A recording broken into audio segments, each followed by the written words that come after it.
News just coming in, the United States of America has told its non-emergency staff in Karachi and Lahore to leave. The US State Department says it has ordered non-emergency personnel assigned to consulates in Pakistan's Karachi and Lahore to leave the country with their families. The US said there is no change to the status of its embassy in the capital, Islamabad. Aditya Rajkol still live with us from Israel.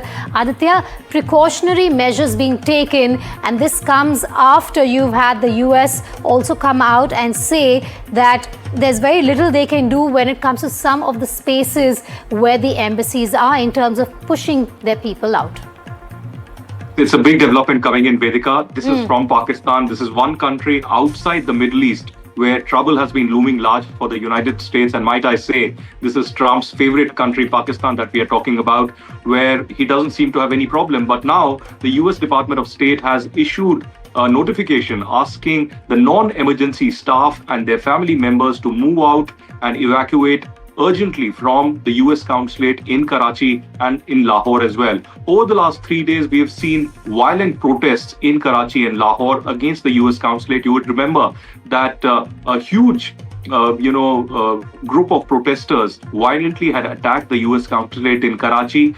In fact, in protests all across Pakistan against US and Israel, till now 24 people have been killed. In Karachi alone, where the US Marines were forced to fire towards the protesters, there were 11 protesters at least who had died and more than 100 who were injured in these US Marine firing that had taken place at the US consulate. There's no change as of now in the US Embassy in Islamabad. It is being protected and heavy security has been given by the paramilitary and the Pakistani forces out there to the US Embassy in Islamabad. But now in Karachi and in Lahore, there is a security crisis for the US, and that's why non-emergency staff and their family members have been asked to evacuate. In Israel as well, there was a notification issued yesterday where the ambassador had clearly said that they are not in a position to ensure the safety of the US diplomats and their family members, and hence the non-emergency staff needs to evacuate. Similar scenes from Qatar, UAE, Kuwait, and Bahrain and other places also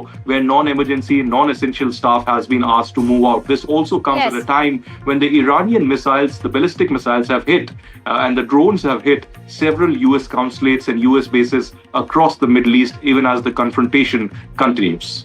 Stay with me. I have Managing Editor Shiv Arur also joining me from the newsroom. Shiv, this is the first area outside the Middle East where you have the US asking its non-emergency staff to leave.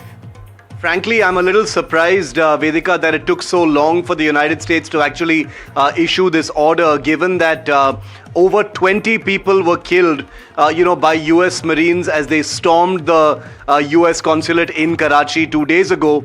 It was one of the most violent incidents. Multiple gunshots happened. This huge Pakistani mob attempted to storm the Karachi consulate, and you saw what happened. It was a very, very violent, ugly scene, and over 20 people killed as a result of their attempt to take over the US consulate was something out of the series Homeland, where a very similar thing actually does happen. So for the United States to be reacting 2 days later and finally waking up to the fact that its staff are actually at risk in its consulate in Lahore and Karachi is a tad bit surprising. But I would also put that down to perhaps assurances made by the Shehbaz Sharif government, that people in these consulates would be safe. But clearly Trump is taking no chances. The State Department of the United States is clearly taking no chances with a country like Pakistan, which has never been able to completely, reassure outsiders. It has never been able to completely keep people safe on its soil. And therefore, this a terrible incident in which over 20 Pakistani citizens had to be gunned down by US Marines because they were simply physically threatening staff and trying to enter that consulate has meant that this is an unprecedented step the US has taken. And you're right that unlike in the Gulf, where the threat to those embassies and consulates is from Iranian missiles, here it is from one of America's major non-NATO allies. Pakistan is a major non-NATO ally, and Pakistani people are threatening American staff. That is what the world has come to. I wonder if this will have an echo diplomatically speaking as well. But a huge slap in the face of Pakistan that the United States is asking its non-emergency staff to leave from these two key cities. I'm wondering whether Islamabad will be next, Vedika. Let's take a step back and look at the bigger picture here. We're not only talking about the embassies in the Middle East that have been impacted, some of them also being told their staff as well as US nationals, we can't help you find your way out. Now we're seeing this happening in Pakistan, where you have the US embassy asking non-essential staff to move out. The question I have for you then is, did the US really have a roadmap when they went into this conflict, given that we're seeing the repercussions on the ground for US nationals? You're asking the question, Vedika, that virtually every strategic affairs analyst is asking at this point of time.